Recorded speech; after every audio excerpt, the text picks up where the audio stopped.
Hello everyone, welcome to Autotech. तो आज हम लोग डिस्कस करेंगे बेस्ट आपका budget oriented zooming lens for wild life photography. तो अभी हम लोग नॉर्मली वाइल्ड लाइफ स्टार्ट करना, वाइल्ड लाइफ अगर या बर्डिंग वगैरह करना है तो मिनिमम तो 300 mm से स्टार्ट करना पड़ता है, नहीं तो रीच पॉसिबल नहीं होता। तो फिर उसके बाद नेक्स्ट अपडेट होता है, तो फिर हम लोग टारगेट करते हैं कितना रेंज तक जा सकते हैं। तो इनिशियली अगर आप लोग जूमिंग लेंस में जाए तो आपका बजट में आपका अभी मिलता है टेम्ब्रॉन का आपका जो G1 है पीसी 150-600, और आपका सिग्मा में ये अब मिलता है आपका ये कॉन्टेम्पररी मॉडल है 150-600 mm का ये, ठीक है। तो इसका और टेम्ब्रॉन का G1 जो है उसका दोनों का प्राइस करीबन 70-75,000 में मिल जाता है। लेकिन जो रिजल्ट है इसका और टेम्ब्रॉन का काफ़ी फर्क है दोनों में, क्योंकि मैं खुद यूज़ किया टेम्ब्रॉन G1, मैंने करीबन 3 लेंस यूज़ किया। तो मैं पिछले 5 साल से जूमिंग लेंस यूज़ कर रहा हूँ, तो उस एक्सपीरियंस से बोल रहा हूँ कि वो टेम्ब्रॉन G1 से ये सिग्मा वाला काफ़ी बेटर है। तो आइए अब हम लोग सीरियली जाते हैं कि अभी इन तीनों लेंस में से ये वाला जो लेंस है ये आपका आता है जो टेम्ब्रॉन का 150-600 G2। ये आपका वर्जन 2 है। इसमें आपका वेदर सील भी है, सेमी वेदर सील भी है, तो वो एक एडवांटेजेस है। इसका बिल्ड क्वालिटी भी काफ़ी बढ़िया है पहले वाले से, और इसका जो एपर्चर है f5 से 6.3 तक जाता है इसका एपर्चर। और ये आपका डिफरेंसेस में तीनों में से बोल देता हूँ। और इसमें जो ये निकॉन 200-500 का है इसका प्राइस 86,000 है। इसका 1.15 लाख से फिर नेक्स्ट आता है 86,000, 94,000 MRP है, 86,000 में मिल जाएगा। नेक्स्ट आता है ये वाला 70-75,000, ये आपका मिल जाता है, ठीक है। और इन तीनों में से इसका एडवांटेज है, इसका जो एपर्चर है वो 5.6 500 mm तक 5.6 आप रख सकते हैं, तो लो लाइट के लिए ये काफ़ी बढ़िया है, ठीक है। और फोकसिंग डिस्टेंस तीनों का मैं बोल देता हूँ। फोकसिंग डिस्टेंस में इसका भी 2.2 मीटर है, इसका 2.2 मीटर है, इसका 2.8 मीटर है फोकसिंग डिस्टेंस। और आपका जो लेंस एलिमेंट है इसमें 21 एलिमेंट्स है, 13 ग्रुप्स। इसमें आपका 19 एलिमेंट्स 12 ग्रुप्स, और इसमें आपका 20 एलिमेंट्स है 14 ग्रुप्स। और तीनों का लेंस का जो फिल्टर डायमीटर है तीनों का 95 mm है, तो ये सेम है। और इसमें आपका जो पैकेज आता है इसमें लेंस हुड जो आता है वो 95 mm का साथ में दिया हुआ है। तो और जो आपका ट्राइपॉड कॉलर है तीनों में पैकेज के अंदर दिया हुआ होता है, तो उसका कोई टेंशन नहीं है।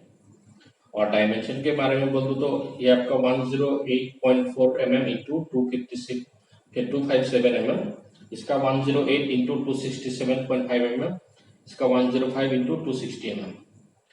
और इसमें आपका वेट का भी बोलता हूँ कि वेट में काफ़ी डिफरेंसेस है। इसका आपका करीबन 2 किलो का है, 1990 ग्राम का है, लेकिन ये काफ़ी हैवी है। ये आपका 2300 ग्राम से भी ऊपर है, और इसका सबसे कम है 1830 ग्राम। तो अगर आपको लाइट वेट चाहिए तो ये आपके लिए बेस्ट है इन तीनों में से। लेकिन अगर आपका बजट अच्छा है उसमें लाइट वेट चाहिए तो ये आपके लिए बेस्ट है। और अगर आपको लो लाइट में चाहिए लेकिन आप मिडिल बजट में है और आपका जो वेट का कोई प्रॉब्लम नहीं है, तो आप निकॉन कंसिडर कर सकते हैं, ठीक है। और कैनन का मैंने इसमें नहीं लिया क्योंकि कैनन का अभी देखिए इस रेंज में तो अभी कैनन का अगर लेना है तो 400 लेना पड़ेगा। फिलहाल वो लेंस मेरे पास नहीं है क्योंकि मैं अभी कैनन यूज नहीं कर रहा हूँ, पहले कैनन यूज किया था। तो उसका जो प्राइस है उसका प्राइस तो इन डबल है इन दोनों के, ठीक है। तो इन दोनों का लेंस मिला के वो कैनन का 400 आ जाएगा। उसका रेंज भी कम है लेकिन उसका रिजल्ट काफी अच्छा है क्योंकि वो एल सीरीज का लग्जरी सीरीज एल सीरीज का लेंस है वो कैनन का। तो अगर आप लोग कैनन यूजर है और आपका बजट अच्छा है, लाइट वेट लेंस चाहिए, तो कैनन 400 आप लोग डेफिनेटली चूज कर सकते हैं। लेकिन उसमें आपका रीच कम है क्योंकि वो 400 mm तक है। तो जितना रीच होगा उतना वर्ल्ड में बेटर होता है, लेकिन लेंस का क्वालिटी भी डिपेंड करता है, ठीक है। तो इसका मैंने बोल दिया, प्राइस भी बोल दिया, वेट भी बोल दिया। अभी परफॉर्मेंस के बारे में बोलता हूँ। तीनों का तीनों मैंने कंपेयर करने के लिए खुद मतलब ऑन फील्ड मैंने यूज किया है। इन तीनों लेंसेस में सबसे ज्यादा आपका फोकसिंग स्पीड जो है बेस्ट है आपका Tamron G2 का है, फोकसिंग स्पीड सबसे बेस्ट है। फिर आपका नेक्स्ट आता है निकॉन और सिग्मा, इन दोनों करीबन सेम है। निकॉन का थोड़ा बेटर आप बोल सकते हैं, लेकिन ऑलमोस्ट सेम है। लेकिन Tamron का जो फोकसिंग स्पीड है वो आपका मतलब काफी बढ़िया है कंपैरेटिवली तीनों में से, ठीक है। और जहां तक शार्पनेस का सवाल है, शार्पनेस अगर देखें तो निकॉन का शार्पनेस थोड़ा बेटर है आपका। इन तीनों लेंसेस में निकॉन का शार्पनेस थोड़ा बेटर मिलेगा आपको, और फोकसिंग स्पीड इसका है अच्छा, और इसका आपका शार्पनेस। और अगर आपका बजट कम है लेकिन ओवरऑल चाहिए तो मैं तो पिक करूंगा ये सिग्मा वाला, क्योंकि इसका प्राइस काफी कम है। आपका फोकसिंग स्पीड भी ऑलमोस्ट सेम है, काफी इतना डिफरेंस नहीं मिलेगा आपको फील करने से, थोड़ा डिफरेंस है, इतना भी डिफरेंस नहीं है। लेकिन लो लाइट फोकसिंग भी इसका काफी अच्छा है, तो वो एक एडवांटेज है। लो लाइट में मुझे Tamron का फोकसिंग स्पीड थोड़ा मुझे कम लगा, और शार्पनेस भी इसका कम लगा मुझे। ऑन फील्ड मैंने ट्राई किया, दूसरा रिव्यू का भी मैंने देखा कि सिग्मा ये वाला जो कंटेम्प्रेरी लेंस है उसके साथ आपका स्पोर्ट्स का तो दूर के बात है, सिग्मा इसके कंटेम्प्रेरी से इसका कंपेयर किया हुआ है, तो उसमें भी बोला गया है कि लो लाइट में शार्पनेस आपका सिग्मा का थोड़ा ज्यादा अच्छा मिला। तो मुझे भी वही मिला ऑन फील्ड, तो सेम मिला कि इसका लो लाइट में बेटर लगा मुझे Tamron से। हालांकि इसका प्राइस ज्यादा है, फोकसिंग स्पीड अच्छा है, लेकिन लो लाइट में इसका मुझे शार्पनेस ज्यादा अच्छा लगा। और बाकी निकॉन का तो लो लाइट में आपका बेटर मिलेगा, क्योंकि ये आपका 5.6 है। इसका सिर्फ मेन इश्यू है कि आपका 100 mm आपका रेंज कम हो जाएगा, और आपका वेट थोड़ा ज्यादा है। अगर आप वेट में अगर आप कंसिडर कर सकते हैं तो ये भी एक अच्छा लेंस है। तो अगर वैल्यू फॉर मनी बोला जाए तीनों में से, अगर वेट अगर कंसिडर करते हैं तो मैं बोलूँगा सिग्मा में जाइए। और अगर आप वेट का प्रॉब्लम नहीं है और निकॉन यूजर है तो इसमें चाहिए आप लोग। अगर आप कैनन यूजर है तो सिग्मा में जा सकते हैं, या फिर Tamron में भी जा सकते हैं। कैनन यूजर Tamron में भी मेरा दोस्त है डॉक्टर ज्योतिर्मय, वो यूज कर रहा है कैनन 80D के साथ Tamron G2 यूज कर रहा है। फिर हम लोग का एक सीनियर है जितेंद्र कुमार शर्मा, तो वो भी यूज कर रहा है आपका, वो बहुत दिन से वो यूज कर रहे हैं Tamron का G2, तो उन दोनों को भी अच्छा रिजल्ट मिल रहा है। तो तीनों लेंस का आपका परफॉर्मेंस तो अच्छा है। तो फील्ड लेवल में सबका अलग अलग लाइटिंग कंडीशन, स्किल्स, फिर बॉडी सब मिला के होता है। तो मैं मैक्सिमम ये तीनों लेंस में D7200 में यूज किया। तो मेन बात वही है कि अगर आप बजट में है तो ये वाला लीजिए, वेट का अगर कोई इश्यू नहीं है, निकॉन यूजर है तो इसमें जाइए। और भी अगर थोड़ा और बजट इंक्रीज कर सकते हैं, वेट का आपका थोड़ा इश्यू है तो आप इसमें जा सकते हैं।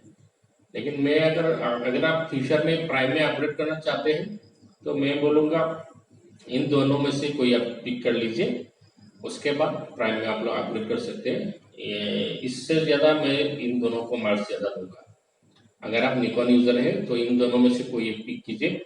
अगर आप कैनन यूज़र हैं तो आप इसको पिक कर सकते हैं, या इसको भी पिक कर सकते हैं, इन दोनों में से। क्योंकि जो 100-400 है उसका प्राइस काफ़ी ज़्यादा है, 1.67 लाख ऐसा कुछ है शायद अभी, तो वो 1.5 लाख के ऊपर है, तो वो काफी कॉस्टली हो जाता है जूमिंग लेंस के हिसाब से। लेकिन उसका एडवांटेजेस भी है, वो भी लेंस आपका 5.6 या 5 तक जाता है, और उसका लाइट वेट है, काफी छोटा लेंस है, कैरी करने के लिए बहुत बढ़िया है।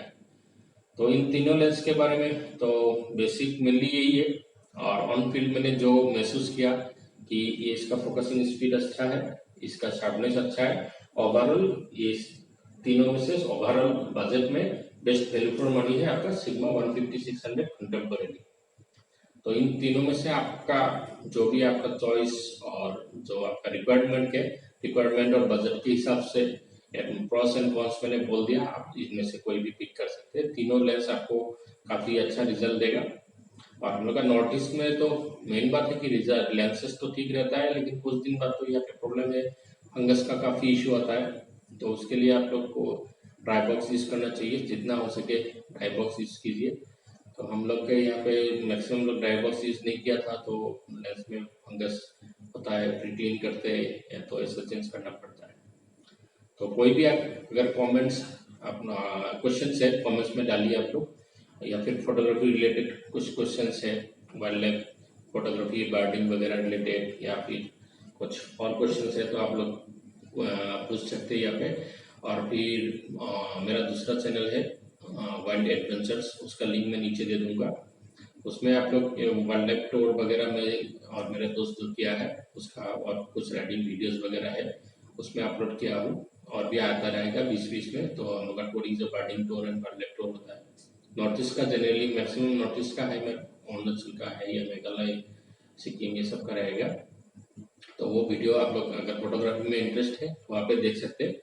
बाकी टेक्निकल न्यूज़ वगैरह के लिए उसका वीडियोस वगैरह यहाँ पे देख सकते हैं और यहाँ पे क्वेश्चन कर सकते हैं आप लोग। और इंस्टाग्राम में सैंपल फोटोज वगैरह मिल जाएगा, मेरा फेसबुक आईडी उसमें भी मिल जाएगा, तो वहाँ पे आप लोग देख सकते हैं। मैं फोटो बर्ड्स फोटो अपलोड करते रहता हूँ वीकली बेसिस पे। ठीक है, तो अगर ये वीडियो अच्छा लगा तो वीडियो को लाइक कीजिए, दोस्तों के साथ शेयर कीजिए जो लोग वाइल्ड लाइफ फोटोग्राफी में इंटरेस्ट है, और चैनल को जरूर सब्सक्राइब कीजिए। तो ऐसे ही आप लोग का सपोर्ट मिला तो आगे भी और भी वीडियो बनाते रहेंगे हम। ठीक है, तो thanks for watching, good night.